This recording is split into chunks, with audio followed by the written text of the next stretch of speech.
നമസ്കാരം. Snake master പ്രോഗ്രാമിലേക്ക് ഏവർക്കും സ്വാഗതം. എന്തായാലും സന്തോഷം. ഒരുപാട് കോളുകളുടെ ഇങ്ങനെ തരംഗങ്ങൾ, ഒരു രക്ഷയില്ല. കോളുകളുടെ എണ്ണം കൂടുന്നല്ല കുറയുന്നില്ല. സ്നേക്ക് മാസ്റ്റർ പ്രോഗ്രാമിൻ്റെ ആദ്യത്തെ അതിഥിയായിട്ട് എത്തി നിൽക്കുന്ന തിരുവനന്തപുരം ജില്ലയിൽ പോത്തൻകോട് നിന്ന് മംഗലാപുരത്ത് പോകുന്ന വല്ല പണി നടക്കുന്ന കട്ടർ പിടിച്ച റോട്ടിൽ നമ്മളൊരു പ്രിയപ്പെട്ട സുഹൃത്തിൻ്റെ വീട്ടിൽ പുള്ളിക്കാരൻ്റെ വൈഫ്, നമ്മുടെ സഹോദരി ഭക്ഷണം കഴിച്ചുകൊണ്ട് മൊബൈലിൽ നോക്കിക്കൊണ്ടിരുന്നപ്പോൾ എന്തോ ഒരു സാധനം പെട്ടെന്ന് ചീറ്റിക്കൊണ്ട് പുള്ളിക്കാരത്തിൻ്റെ അടുത്തുകൂടെ അടുക്കളയ്ക്ക് അകത്ത് കുറച്ച് സാധനം ഇട്ട് അതിൻ്റെ ഇടയ്ക്കിട്ട് പോയെന്നാണ് പറഞ്ഞത്. ഇവർ കൊച്ചു മോനും അമ്മയും അപ്പനും മാത്രമേ ഉള്ളൂ, ഒരു 3 പേര് മാത്രമേ ഉള്ളൂ. അപ്പോൾ പുള്ളിക്കാരൻ മോനെയും വിളിച്ചുകൊണ്ട് വന്നതേ ഉള്ളൂ. അപ്പോൾ പുള്ളിക്കാരത്തി കണ്ടതും പേടിച്ച് പുള്ളിക്കാരനെ പുള്ളിക്കാരൻ നമ്മളെ ഉടനെ വിളിക്കുന്ന സമയത്ത് നമ്മൾ തിരുവനന്തപുരത്ത് ഉണ്ടായിരുന്നു. പെട്ടെന്ന് നമുക്കിവിടെ എത്താൻ പറ്റും. നമ്മൾ ആ വീട്ടിൻ്റെ മുന്നിലാണ് നിൽക്കുന്നത്. അപ്പോൾ നമുക്ക് വീട്ടിലെ അംഗങ്ങളെ പരിചയപ്പെട്ടതിന് ശേഷം ബാക്കി വിശേഷങ്ങൾ അവരുമായിട്ട് പങ്കുവെക്കാം. നമസ്കാരം മക്കളെ, എന്താ സുഖമാണ്? എന്താ മോൻ്റെ പേര്? ഒരു ഷേക്കൻ്റെ തരൂ. എന്താണ് പേര്? എന്താ മോനെ? ഹയാൻ അഫി അല്ലേ? എത്രല്ല പഠിക്കണേ? LKG അല്ലേ? എന്താ മോളെ പേര്? ശബന. എന്താ അദ്ദേഹത്തിൻ്റെ നോബൽ എന്ത് ചെയ്യുന്നു? കൺസ്ട്രക്ഷൻ ഫീൽഡോ? സന്തോഷം. എനിക്ക് ഏറ്റവും ഇഷ്ടപ്പെട്ട പണിയാണ്. ഞാൻ മേശരിയായിരുന്നു. പക്ഷേ ഇപ്പോൾ സിമെൻറ്റിൻ്റെ അടുത്തൂടെ പോയി ദേഹം മൊത്തം ചൊറിഞ്ഞു പൊട്ടു. ഒരു രക്ഷയില്ല. ഇതെവിടെയാണ് കണ്ടത്? പക്ഷെ നിങ്ങളെന്ന വീടിൻ്റെ അകത്ത് വേറെ വേസ്റ്റ് സാധനങ്ങളൊന്നും ഇല്ലല്ലോ. അല്ല, അത് മാത്രം കുട്ടി ഉണ്ടെങ്കിലും കട്ടിൽ മേലെ മറ്റേ സോഫ സെറ്റ് കാര്യങ്ങളൊന്നുമില്ല. പിന്നെ എങ്ങനെ കണ്ടെന്ന് പറഞ്ഞേ? ഞാൻ മോനെ വിളിച്ചിട്ട് സ്കൂളിൽ വിളിച്ചു വൈഫ് പെട്ടെന്ന് പേടിച്ച് പുറത്തു വരികയായിരുന്നു. എവിടെ നമ്മളെ കണ്ടേ? ഞാൻ ആ കസേരയുടെ അവിടെ ഇരുന്ന് ഫുഡ് കഴിച്ചോണ്ടിരിക്കുകയായിരുന്നു. ഓണം കണ്ട് ഫുഡ് കഴിച്ചോണ്ടിരിക്കുകയായിരുന്നു. അപ്പോഴത്തേക്ക് ഒരു സൗണ്ട് കേട്ട്. എവിടെന്നാ കണ്ടേ? അങ്ങനെ സൗണ്ട്. അപ്പൊ ഞാൻ ആദ്യം വിചാരിച്ച് ഗ്യാസ് എന്തോ ലീക്ക് ആണെന്ന് പറഞ്ഞ് തിരിഞ്ഞു നോക്കി. തിരിഞ്ഞ അടുക്കളയിൽ അങ്ങോട്ട് നോക്കിയപ്പോഴത്തേക്ക് പാമ്പങ്ങ് കയറി അടുക്കളയിലോട്ട് പോയി. പിന്നെ നല്ല വാല് ഇങ്ങനെ നീങ്ങിട്ട് കണ്ട്. ഡോറൊക്കെ അടച്ചിടക്കായിരുന്നു. ബാക്കും ഫ്രണ്ടും ഡോർ അടച്ചിടക്കായിരുന്നു. ഡോർ അടച്ചാണ്ടിരിക്കുന്നത്. ഞാൻ ഒറ്റയ്ക്കുള്ളതുകൊണ്ട് ഡോർ അടച്ചാണ്ടിരുന്നത്. ഇവിടെ ഗ്യാപ്പില്ല. പക്ഷെ അങ്ങനെയാണെങ്കിൽ മോളെ അതുണ്ടോ ഗ്യാപ്പ്? ആ ഗ്യാപ്പ് അപകടമാണ്. അപ്പോൾ നല്ല ഗ്യാപ്പുണ്ട്, ചെറിയ ഗ്യാപ്പല്ല അത്. അപ്പോൾ നമ്മളെ കൈ ഇങ്ങനെ ഇത്രയും കയറിപ്പോവും. അപ്പോൾ അതിന് നിങ്ങൾ കൺസിഡർ ചെയ്യുന്നത് നാളെ തന്നെ ഒരു മേശരി, അല്ലെങ്കിൽ ഇന്ന് തന്നെ പറ്റുമെങ്കിൽ ഒരു മേശരിയെ കൊണ്ട് പട്ടിയിൽ കട്ട് ചെയ്തിട്ട് വെളിയിൽ നിന്ന് അങ്ങ് തട്ടി ടൈറ്റാക്കി അങ്ങ് വെക്കണം. എന്നുവെച്ചാൽ നമുക്ക് ഈ മോനുള്ളതുകൊണ്ട് ഇവരുടെ സാന്നിധ്യം ഇപ്പോൾ ചൂട് കൂടുകയാണ്. അപ്പോൾ ഏതിലെ കൂടെയൊക്കെ കയറി വെള്ളം തണുപ്പുള്ള സ്ഥലത്ത് വരും നമുക്ക് പറയാൻ പറ്റില്ല. അപ്പോൾ മോനെ കൊള്ളുന്നത് എപ്പോഴും നിങ്ങൾക്ക് കുട്ടി കളിക്കാൻ പോകുമ്പോൾ എപ്പോഴും ചിലപ്പോൾ നമ്മളെ കണ്ണിൽ പെട്ടു വന്നിരിക്കില്ല. അപ്പോൾ എന്താ അതൊന്ന് ശ്രദ്ധിക്കണം കേട്ടോ. അപ്പോൾ നമ്മൾ ആ അടുക്കളയ്ക്കകത്ത് തന്നെ ഉണ്ട്, പോയിട്ടില്ല. ആ സമയത്ത് രണ്ടുപേരും ഉണ്ട് ആ സമയത്തുണ്ട്. അപ്പോൾ ശരി. അപ്പോൾ നമ്മുടെ പ്രിയപ്പെട്ട നമ്മുടെ കൊച്ചുമക്കൾ നമുക്ക് എന്നും ഒരു എന്താ പറയുക, ഒരു ഹരമാണ്. കൊച്ചുമക്കളെ കാണുമ്പോൾ നമുക്കൊരു സന്തോഷം. നമുക്ക് ചെറുപ്പമില്ലായിരുന്നു, നമ്മളെ ചെറുപ്പത്തിൽ കളികളില്ല. അപ്പോൾ ഈ മക്കളെ കളിക്കുന്ന നമുക്കൊരു സന്തോഷം. അപ്പോൾ എന്തായാലും ഈ 3 പേരുടെ സന്തുഷ്ട കുടുംബത്തിൽ ഒരു അതിഥി കടന്നു വന്നു. അടുക്കളയ്ക്കകത്തുണ്ട്. മോള് പേടിച്ച് പെട്ടെന്ന് ഇറങ്ങി കഥ കടച്ചു. ഉടനെ പുള്ളിക്കാരൻ മോനെയും വിളിച്ചുകൊണ്ട് വന്നു. ആ സമയം തൊട്ട് അവരിവിടെ ഉണ്ട്. എന്തായാലും പോയിട്ടില്ല എന്ന് 100% ഉറപ്പാണ്. അപ്പോൾ നമ്മൾ സമയം കളയുന്നില്ല. നോക്കാം നമുക്ക് നമ്മുടെ അതിഥി ആരാണ്, വ്യത്യസ്തനാണോ, അതെല്ലാവരും എപ്പോഴും നമ്മൾ കാണുന്നതാണോ എന്ന് നോക്കാം. പോകാം നമുക്ക് നമ്മുടെ അടുക്കളയ്ക്കകത്തേക്ക്.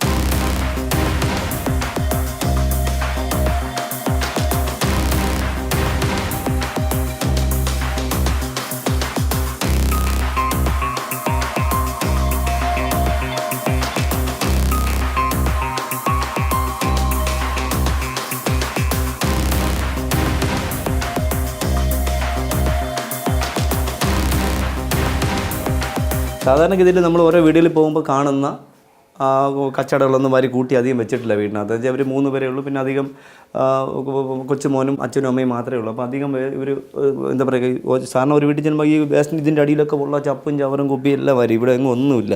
അപ്പോൾ പുള്ളിക്കാരത്തി അവിടെ ഇരുന്നപ്പോൾ ഇങ്ങനെ വന്ന് ഇതിനകത്ത് കയറി എന്നാണ് പുള്ളി പറഞ്ഞത്. പുള്ളിക്കാരന് പുറത്തോട്ട് പോയിട്ടില്ല, ഇതിനകത്ത് തന്നെ ഉണ്ടെന്ന്. അപ്പോൾ നമുക്ക് എന്തായാലും ഇതിൻ്റെ അടിയിൽ നിന്ന് ഇങ്ങനെ നോക്കി പോകാം. കുറച്ച് നമുക്ക് അധികം പണിയുണ്ടെന്നല്ല, അധികം സാധനങ്ങളില്ലല്ലോ. സാധാരണ കറിയല്ല, നമ്മളൊരു എപ്പിസോഡൊക്കെ എടുക്കാൻ കിച്ചൺ കബോർഡൊക്കെ മാറ്റുന്ന സമയത്ത് അതിനകത്തൊക്കെ അടുക്കി വെച്ചിരിക്കും പാത്രങ്ങൾ.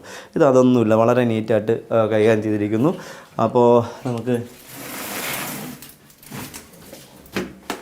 പുള്ളിക്കാരത്ത് ഉറപ്പായിട്ട് കണ്ടു എന്ന് പറഞ്ഞ് ഇപ്പോൾ ഇങ്ങനെ നല്ല ചീറ്റിക്കൊണ്ട് സൗണ്ട് ഉണ്ടാക്കിക്കൊണ്ട് അകത്തോട്ട് പോയെന്നുണ്ട്. നല്ല നീളം വരുന്നു എന്ന് പറഞ്ഞു.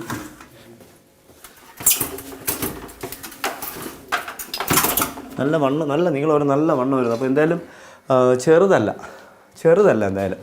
അപ്പോൾ ഇവിടെ പിന്നെ നമ്മൾ ഈ ഭാഗത്തെ സംബന്ധിച്ച് ഈ അണ്ടൂർക്കുളം പോത്തൻകോട് ഈ ഭാഗത്തെയൊക്കെ സംബന്ധിച്ച് പറയുകയാണെങ്കിൽ മൂർഖന്മാർ ധാരാളമുള്ള ഏരിയയാണ്, ചേര ധാരാളമുള്ള ഏരിയയാണ്, അണലി ധാരാളമുള്ള ഏരിയയാണ്, കാട്ടുപാമ്പ് എന്ന് പറയുന്നൊരു സാധനം ധാരാളം. പക്ഷേ കാട്ടുപാമ്പൊന്നും ചീറ്റുകയില്ല. കാട്ടുകൊമ്പൊന്നും ചീറ്റിയില്ല. അപ്പോൾ നമുക്ക് ഇവിടെ എങ്കിലും ഇവിടെയൊക്കെ പരമാവധി നീറ്റാണ് ഇവിടെ ഇല്ല. പിന്നെ നമുക്കുണ്ടെന്ന് പറഞ്ഞാൽ ഈ കുറച്ച് സാധനങ്ങളുള്ളത് ഫ്രിഡ്ജിൻ്റെ അടി നമ്മളൊന്ന് നോക്കണം. ഇങ്ങനെയുള്ള സാധനം വേണമെങ്കിൽ ഇവിടെയൊക്കെ കയറാൻ പറ്റും. കാരണം ഇവിടെയൊക്കെ നമുക്ക് അറിയാൻ പറ്റില്ല, ഹോളൊക്കെ ഇരിക്കുന്നതുകൊണ്ട് ചിലപ്പോൾ നിങ്ങളുടെ സ്ഥലത്തൊക്കെ ഉണ്ടെങ്കിൽ ഈ ഹോൾ വഴിയൊക്കെ കയറി വരാം. അല്ലെങ്കിൽ അടുക്കളയുടെ ഇവിടെ നമുക്കാണ് ഉണ്ടെങ്കിൽ ഇങ്ങനെ ഒക്കെയുള്ള ഇതൊക്കെ ഇരിക്കുമ്പോൾ ഇവിടെ വന്നിരിക്കാം. പിന്നെ ഇവരിതൊന്നും അധികം ഉപയോഗിക്കുന്നതല്ല. അപ്പോൾ നമുക്ക് പിന്നെ ഫ്രിഡ്ജിൻ്റെ അടിയിൽ സംശയം തീർത്തതിന് ശേഷം നമുക്ക് ഇവിടെ എങ്ങും ഗ്യാപ്പില്ല, ഇവിടെ അടിയിലൊന്നുമില്ല, ഡ്രോ ഇല്ല. പിന്നെ ഗ്യാസ് കുറ്റി ഇവിടെ ഇല്ല. പിന്നെ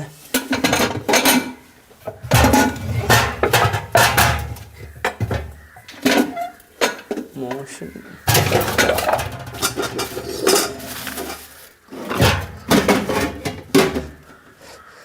ഇതിനകത്തില്ല. പിന്നെ ഇവിടെ നമുക്ക് നോക്കണ്ട, ഇതിന് ജനൽ തുറന്ന് നടക്കുന്നുണ്ട്. ഇനി ഇതിലേക്കൂടെ കയറി അങ്ങ് ഇറങ്ങിയിട്ടുണ്ടോയെന്ന് നമുക്കറിയില്ല. ജനൽ തുറന്ന് നടക്കുകയാണ്. പിന്നെ അതൊരു ഗ്യാപ്പുണ്ട്, പക്ഷേ അവർ ഉറപ്പായിട്ട് പറയുന്നത് പോയിട്ടില്ല എന്ന് തന്നെ പറയുന്നുണ്ട്. ആ സമയം തൊട്ട് നോക്കി നിൽക്കുന്നു എന്ന് പറഞ്ഞു. അപ്പോൾ നമ്മൾ പിന്നെ ഉണ്ടെന്ന് പറഞ്ഞാൽ ഇവിടെ കുറച്ച് സാധനങ്ങളേ ഉള്ളൂ, അധികം സാധനങ്ങളൊന്നുമില്ല. കുറച്ച് അത്യാവശ്യ സാധനങ്ങൾ മാത്രം വാങ്ങി വെച്ചതുണ്ട്. പ്ലാസ്റ്റിക്കിൻ്റെ നമ്മുടെ തൊഴിലുറപ്പിൻ്റെ ഉള്ള കുടുംബശ്രീയുടെ ആൾക്കാർക്ക് കൊടുക്കാൻ വേണ്ടി ശേഖരിച്ച് വെച്ചിരിക്കുന്നതാണ്.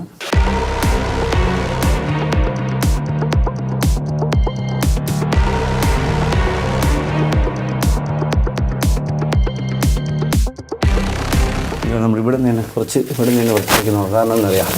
അപ്പോൾ ഈ സാധനങ്ങൾ നമുക്ക് ഇതിനകത്ത് തന്നെ ഇടാമല്ലോ, ഇതിൽ ഇറക്കേണ്ട കാര്യമില്ലല്ലോ.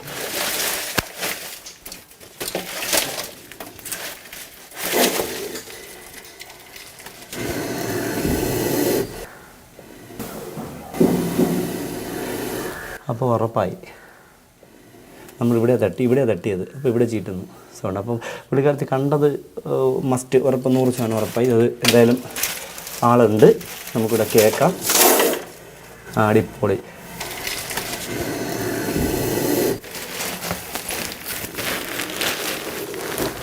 അപ്പം നമുക്കിവിടെ കേൾക്കാം. ഒരു കണക്കിന് നമ്മുടെ ഈ വീടുകളിലൊക്കെ ചെറിയ സ്ഥലങ്ങൾ പുറത്തൊക്കെ ഈ ചപ്പ് ചവറൊക്കെ കൂട്ടി വയ്ക്കുന്നത് നല്ലതാണ്. ചില സാഹചര്യങ്ങളിൽ ജനലിൻ്റെ മട്ടൊന്നും കൂട്ടി വയ്ക്കാറുണ്ട്, അത്രയും നല്ലത്. ഇതിപ്പം നമ്മളിവിടെ വന്നപ്പോൾ ഇതാ സൗണ്ട് വയ്ക്കേ.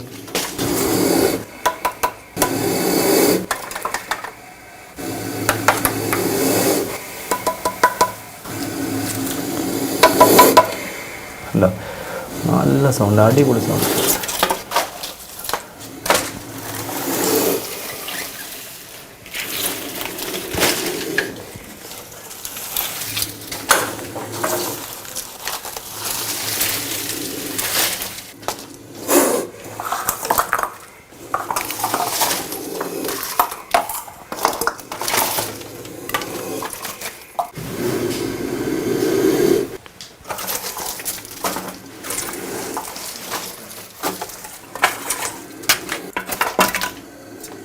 ഇതായിരിക്കാം.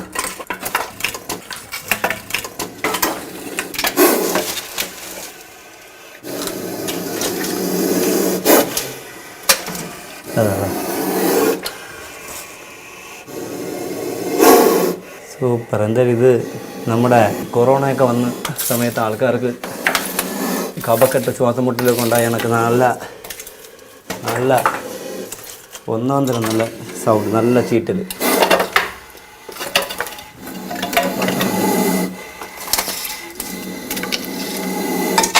സൂപ്പർ.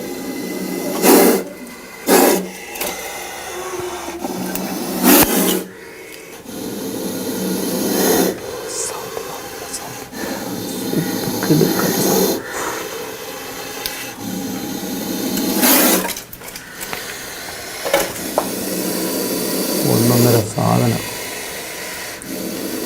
ഇല്ല, പടം പൊഴിക്കാറായി കൂടെ ആയിട്ടുണ്ട്. നോക്കി, സ്കിൻ ഷെഡ് ചെയ്യാറായി, ചട്ട പൊഴിക്കാറായി, മോൾഡിങ് ടൈമാണ്. നോക്കൂ, അടിപൊളി. ഇനിയിപ്പോൾ വരാൻ പോകണം എന്താണ് വരിക, നമ്മൾ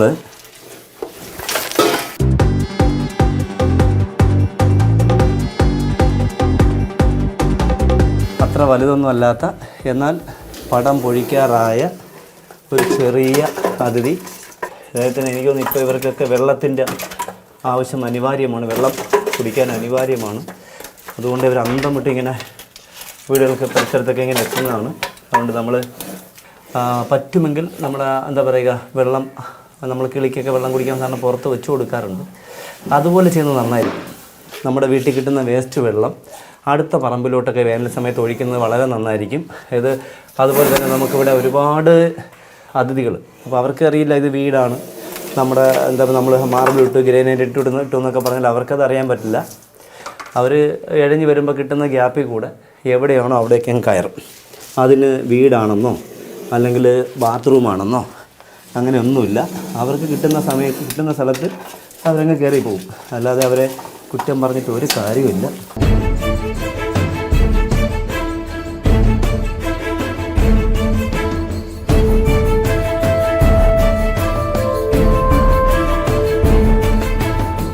എന്തായാലും അദ്ദേഹം വന്ന വഴിയിലേക്ക് കൂടെയാണ് തിരിച്ചു പോകുന്നത് എനിക്ക് തോന്നുന്നു.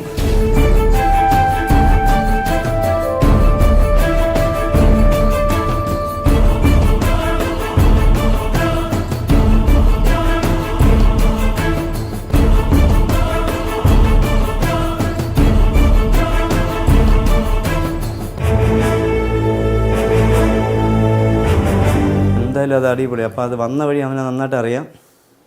ആ വാതിലിൻ്റെ ഇടയ്ക്കുള്ള ഗ്യാപ്പിൽ കൂടെ തന്നെയാണ് സാവകാശം പുറത്ത്. അപ്പോൾ അടുത്ത പറമ്പുകളെല്ലാം കാട് കയറി കിടക്കുകയാണ്.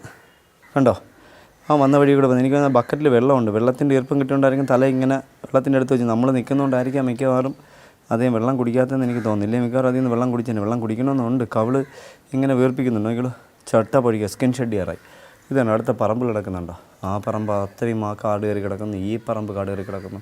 ഇതിൻ്റെ അപ്പുറത്തെ പറമ്പ് കാട് കയറി എല്ലാം. അപ്പോൾ അവിടെ നിന്ന് വെള്ളം കിട്ടത്തില്ല. അവിടെ വേനലല്ലേ. അപ്പോൾ അവിടെ വെള്ളം കിട്ടാനും വെള്ളം കിട്ടുന്ന സ്ഥലത്തേക്ക് ഇപ്പോൾ ഇവിടെയൊക്കെ പൈപ്പ് ലൈനുണ്ട്. അപ്പോൾ ഇവിടെയൊക്കെ ഇവർക്ക് കിട്ടാൻ സാധ്യതയുണ്ട്. അപ്പോൾ അങ്ങനെയൊക്കെ ആയിരിക്കും അവർ വരണമെന്ന് എനിക്ക് തോന്നുന്നുണ്ടോ. അപ്പോൾ നമുക്ക് എന്തായാലും ചെറിയ പരിപാടിയുണ്ട്. ഒരു കുഞ്ഞു പരിപാടി.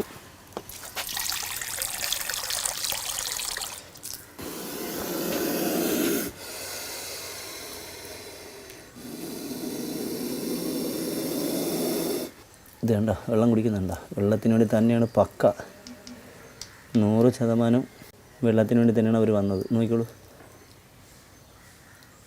ഉണ്ടോ, വെള്ളം അനിവാര്യമാണ്. ഉണ്ടോ, ഒരു രക്ഷയില്ല. കറക്റ്റാണ്. അടുത്ത പറമ്പിൽ നിന്നൊരു വെള്ളം കുടിക്കാൻ വേണ്ടി തന്നെയാണ് ഇവിടെ വന്നത്. അതിന് യാതൊരു സംശയമില്ല. വെള്ളം കുടിക്കുന്ന നോക്കിക്കോളൂ. അയ്യോ കഷ്ടം, പാവം. വെള്ളം നന്നായിട്ട് പടം പൊഴിക്കാറുമായി വെള്ളം കുടിക്കുന്നുണ്ട്. കേട്ടോ, ഇതാണ് നമുക്കിവിടെ വെള്ളം. ഞാൻ എപ്പോഴും പറയുന്നത് വെള്ളം വീട്ടിൻ്റെ പരിസരത്ത് വെള്ളം വെക്കരുത്. മീൻ കുട്ടയൊക്കെ ഉണ്ട്, മീൻ കുളമൊക്കെ ഉണ്ടെങ്കിൽ മീൻ കുളത്തിലൊക്കെ അവർ വെള്ളം കുടിക്കാൻ വരും. അപ്പോൾ എന്തായാലും അദ്ദേഹത്തിന് നല്ല ഈ പടം പൊഴിക്കാറായതുകൊണ്ടൊരു ശരീര ക്ഷീണവും ശോഷിപ്പിണ്ട്. പടം ചട്ട പൊഴി, സ്കിൻ ഷെഡ് ചെയ്യാറായി.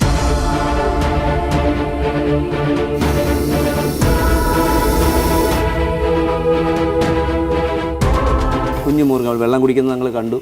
അപ്പോൾ നമ്മളെപ്പോഴും നമ്മൾ പ്രോഗ്രാമിലൊക്കെ നമ്മൾ പറയുന്നത് ഈ വേനലാകുമ്പോൾ നമ്മളൊരു വീട്ടിൻ്റെ അടുക്കളയിൽ നിന്ന് പോകുന്ന വെള്ളം, ബാത്റൂമിൽ നിന്ന് പോകുന്ന വെള്ളമൊക്കെ പാത്രത്തിൽ പിടിച്ച് അടുത്ത പറമ്പിൽ ഒഴിക്കാൻ പറയുന്നത് ഈ യാഥാർത്ഥ്യം എന്ന് പറയുന്നത് ഇവർ നമ്മുടെ വീടിനകത്തേക്ക് വരാതിരിക്കാൻ വേണ്ടിയാണ്. അപ്പോൾ ഇവർക്ക് വെള്ളം അനിവാര്യമാണ്. ഇപ്പം നമ്മൾ എന്താ പറയുക, അവർക്ക് വെള്ളമൊക്കെ അവർക്കുള്ള സ്ഥലങ്ങളെല്ലാം ലൊക്കേറ്റ് ചെയ്യാൻ പറ്റും, കറക്റ്റാக സെൻസ് ചെയ്യാൻ പറ്റും. അപ്പോൾ അവിടെയൊക്കെ അവരെത്തും. അപ്പോൾ നമ്മളിപ്പോൾ വെള്ളം ഒഴിച്ചു കൊടുത്തപ്പോൾ നന്നായിട്ട് വെള്ളം കുടിച്ചിട്ടുണ്ടായിരുന്നു. പിന്നെ ഇവിടെ എന്താ പറയുക, കുഞ്ഞു മോനും അമ്മയും അപ്പനും മാത്രമേ ഉള്ളൂ, ഒരു 3 പേര് മാത്രമേ ഉള്ളൂ. പുള്ളിക്കാരത്തി മാത്രമേ ഉള്ളൂ. മോൻ നേഴ്സറിയിലായിരുന്നു. മോനെ വിളിക്കാൻ വേണ്ടി അദ്ദേഹത്തിൻ്റെ ഹസ്ബൻഡ് പോയിരിക്കുകയായിരുന്നു. അപ്പോഴാണ് പുള്ളിക്കാരത്തി ഫുഡും കഴിച്ച് മൊബൈൽ നോക്കിക്കൊണ്ടിരിക്കുന്ന സമയത്താണ് പെട്ടെന്നൊരു സൗണ്ട് ഉണ്ടായിക്കൊണ്ട് പുറകിലേക്ക് പോയെന്ന് പറഞ്ഞു. അപ്പോൾ എന്തായാലും നമുക്കറിയാം, പാമ്പുകൾ മനുഷ്യൻ്റെ അത്രയും അപകടകാരികളല്ല. ചവിട്ടിയാൽ മാത്രമേ പാമ്പുകൾ കടിക്കാറുള്ളൂ നമ്മളെപ്പോഴും പറഞ്ഞു. പക്ഷേ മനുഷ്യനങ്ങനെയല്ല. ഒരു കാരണവുമില്ലാതെ, ഒരു പ്രകോപനമില്ലാതെ ദ്രോഹിക്കാൻ ശ്രമിക്കുന്നവരാണ് നമ്മുടെ നാട്ടിൽ കൂടുതലും. അപ്പോൾ എന്തായാലും ഈ പറമ്പ് കണ്ടല്ലോ, ഈ 2 പറമ്പ് ഞാൻ പറഞ്ഞു. ഈ പറമ്പ് അവർ നീറ്റായിട്ട് സൂക്ഷിച്ചിട്ടുണ്ട്. ഇവരെ പറമ്പിൽ അധികം വേസ്റ്റുകളില്ല, അധികം എലിമാളങ്ങളില്ല. പക്ഷേ അടുത്ത പറമ്പുകൾ കച്ചടയായി കിടന്നാൽ എന്ത് ചെയ്യാൻ പറ്റും? ഒന്നും ചെയ്യാൻ പറ്റില്ല. ഇവരുടെ വാസസ്ഥലമാണ്. അപ്പുറത്തൊക്കെ കാണുന്നത് മതിൽക്കെട്ട്, അവിടെ വേക്കൻറ്റ്, ഇവിടെ വേക്കൻറ്റ്, ഇവിടെ മാറാൻ ചേമ്പും കാര്യങ്ങളായിട്ടൊക്കെ ഇങ്ങനെ നിറഞ്ഞു കിടക്കുന്ന പറമ്പുകളാണ്. പിന്നെ ഈ പാറക്കൻ്റെ അടിയിലൊക്കെ മാളങ്ങൾ. ഇപ്പോൾ ഇതൊരു ഹോളാണ്, ഇവിടെ നിന്നൊക്കെ ഇങ്ങനെ വരാം. അപ്പോൾ ഇവരെത്ര വീട് സൂക്ഷിച്ചാലും ചിലപ്പോൾ അപൂർവങ്ങളിൽ, ഇപ്പോൾ 2.5 വർഷം ഇവിടെ വന്നിട്ട് എന്നാണ് പുള്ളിക്കാരൻ പറഞ്ഞത്. 2.5 വർഷം കൊണ്ട് ഇവിടെ വേറെ അതിഥികളൊന്നും കണ്ടിട്ടില്ല. പക്ഷേ ഞാൻ ഈ കൊയ്ത്തൂർക്കോണം, ഈ വാവറമ്പലം, ഈ മഞ്ഞമല, ഈ ഭാഗത്തൊക്കെ വന്ന് ഒരുപാട് അതിഥികളെ, മംഗലാപുരം, കീഴായിക്കോണത്തൊക്കെ വന്ന് ഒരുപാട് അതിഥികളെ ഞാൻ എടുത്തിട്ടുണ്ട്. അതുകൊണ്ട് എനിക്ക് ഇതൊന്നും ഒരു വലുതില്ല. ഇതിനേക്കാളൊക്കെ ഒരു 4 ഇരട്ടി സൈസുള്ള കോബ്ര മൂർഖൻ അതിഥികളെ ഞാൻ ഈ കൊയ്ത്തൂർക്കോണം ഭാഗത്തു നിന്നൊക്കെ എടുത്തിട്ടുണ്ട്. വലിയ മൂർഖൻ അതിൽ എടുത്തിട്ടുണ്ട്. അപ്പോൾ നമ്മൾ എന്തായാലും അത്ര വലുതൊന്നും അല്ലാത്തൊരു അതിഥി മൂർഖൻ, സ്പെക്ടിക്കിൾഡ് കോബ്ര, നാജ എന്നറിയപ്പെടുന്ന, സാധാരണഗതിയിൽ ഇന്ത്യൻ കോബ്ര എന്നറിയപ്പെടുന്ന അതിഥി തന്നെയാണ്. വേറെ പ്രത്യേകിച്ച് കളറോ കാര്യങ്ങളോ ഒന്നുമില്ല. എന്തായാലും പാമ്പ് കടിയിലാണ്. ഞാനിത് ഇപ്പോൾ ഇവിടെ നിന്നപ്പോൾ 3 മാസങ്ങൾക്ക് മുന്നേ ഒരു പാമ്പ് കടിയായിട്ടൊരു ഒരു വിശേഷമുണ്ട്. കാലിൽ നീര് വന്നോട്ട് സംസാരിച്ചിട്ടുണ്ടായിരുന്നു.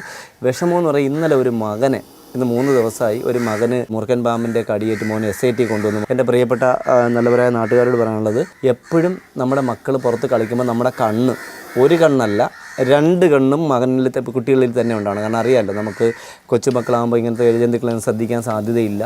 അപ്പോൾ നമ്മളതൊക്കെ ഒന്ന് നോക്കണം. അതായത് ഉണ്ടോ, വ്യത്യസ്തമായ അതിഥിയെ കണ്ടപ്പോൾ കാക്ക വിളിക്കുന്നുണ്ടോ? കാക്കയ്ക്കൊന്ന് കൊട്ടണമെന്നുണ്ടായിട്ട് 8-10 കാക്കൾ വന്നു പറഞ്ഞു. അപ്പോൾ എനിക്ക് 10-ക്കുള്ളിൽ കാക്കൾ വന്നിട്ടുണ്ട് ഈ നിമിഷം കൊണ്ട്. എന്തായാലും നമ്മുടെ വീടിൻ്റെ പരിസരത്ത്, നിങ്ങളുടെ വീടിൻ്റെ പരിസരത്ത് അവിചാരിതമായിട്ട് കുറേ കാക്കൾ ഇങ്ങനെ വേറൊരു രീതിയിൽ കരയുന്നുണ്ടെങ്കിൽ ശ്രദ്ധിക്കണം. ഈ കരിയിലെ കിളി എന്നുള്ള കിളി ഇങ്ങനെ ഒരുപാട് ഒരു ബഹളം വെച്ച് കരയുന്നുണ്ടെങ്കിൽ ശ്രദ്ധിക്കണം. അതുപോലെ ചിത്ര എന്നറിയപ്പെടുന്ന മൈന ഇങ്ങനെ ഒരുപാട് ചിലയ്ക്കുന്നുണ്ടെങ്കിൽ നിങ്ങൾ ശ്രദ്ധിക്കണം. പൂച്ച ഒരു പ്രത്യേക രീതിയിൽ ഇങ്ങനെ രോമമൊക്കെ ഇങ്ങനെ എണീറ്റ് വെച്ച് നോക്കുന്നുണ്ടെങ്കിൽ അപ്പോഴും നിങ്ങൾ ശ്രദ്ധിക്കണം. നായി, ഇപ്പോൾ പതിവില്ലാതെ നായി കുരയ്ക്കുന്നുണ്ടെങ്കിൽ അപ്പോഴും നിങ്ങൾ ശ്രദ്ധിക്കണം. നമ്മുടെ വീടിൻ്റെ പരിസരത്ത് നായി കാണാത്ത എന്തോ ഒരു അതിഥി വന്നിട്ടുണ്ടെന്നുള്ള ഓർമ്മ നിങ്ങൾക്ക് വേണം. അതുകൊണ്ട് എപ്പോൾ എല്ലാം നമ്മുടെ പരിസരത്ത് ഇങ്ങനെയൊക്കെയുള്ള വ്യത്യസ്തമായ കാക്ക പോലുള്ള പക്ഷികളും അതുപോലെ നിങ്ങളുടെ ജീവികളൊക്കെ പ്രത്യേക ടോണിൽ സൗണ്ട് ഉണ്ടാക്കണമെങ്കിൽ അത് നിങ്ങൾ ശ്രദ്ധിക്കണം. എന്തായാലും ഇത് നമ്മൾ കണ്ടു. നമ്മളൊരു ചെറിയ മൂർഖൻ, അത്ര വലുതെന്നുള്ളൂ. ഇതിനൊക്കെ ഒരു ഗമണ്ട മൂർഖന്മാരെ നമ്മുടെ പ്രേക്ഷകർ നമ്മൾ പരിചയപ്പെടുത്തിയിട്ടുണ്ട്. ഇതിപ്പോൾ ഒരു എന്താ പറയുക, ഒരു 5 വയസ്സിനടുത്ത് പ്രായം വരുന്നൊരു അതിന് ഏകദേശം 1.5 മീറ്ററിന് 1 മീറ്ററിന് മുകളിൽ 1.25 മീറ്ററോളം മാത്രം 4 അടിക്ക് മുകളിൽ നീളം വരുന്നൊരു അതിഥിയാണ്. പടം പൊഴിക്കാറായിരിക്കുന്ന അതിഥിയാണ്. അപ്പോൾ നമ്മൾ എന്തായാലും സമയം കളയുന്നില്ല.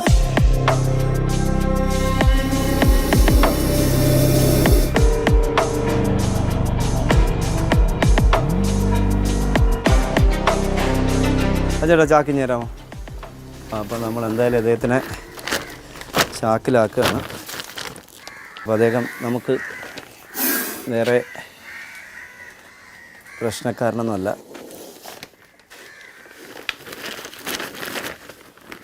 അപ്പോൾ എന്തായാലും അദ്ദേഹത്തെ നമ്മൾ ചാക്കിലാക്കി. അപ്പോൾ എന്തായാലും നമ്മുടെ പ്രിയപ്പെട്ട ഇന്നത്തെ നമ്മുടെ കൊച്ചു മോൻ്റെ, അറിയാമല്ലോ കൊച്ചുമോൻ എന്ന് പറയുമ്പോൾ നമുക്ക് അത്ര കുട്ടികളുടെ അടുത്ത് അത്ര ഇഷ്ടമുള്ളതാണ്. നമ്മുടെ പ്രിയപ്പെട്ട കൊച്ചുമോൻ്റെ അഹയാൻ അബി മോൻ്റെ വീട്ടിൽ മോനെ കാണാനായി വന്ന മോൻ്റെ കൂട്ടുകാരൻ മൂർഖൻ അതിഥിയെ പിടികൂടിയ വിശേഷങ്ങൾ നമ്മുടെ പ്രിയപ്പെട്ട പ്രേക്ഷകർക്ക് ഇഷ്ടപ്പെട്ട് കാണുമെന്ന് വിശ്വസിക്കുന്നു. അടുത്ത എപ്പിസോഡിൽ പുതിയ അതിഥികളുമായി, പുതിയ സംഭവങ്ങളുമായി, പുതിയ വിശേഷങ്ങളുമായി വീണ്ടും കാണാം. അതുവരെ എല്ലാ സ്നേക് മാസ്റ്റർ പ്രേക്ഷകർക്കും ഞങ്ങളുടെ 2 പേരുടെ നന്ദി, നമസ്തേ.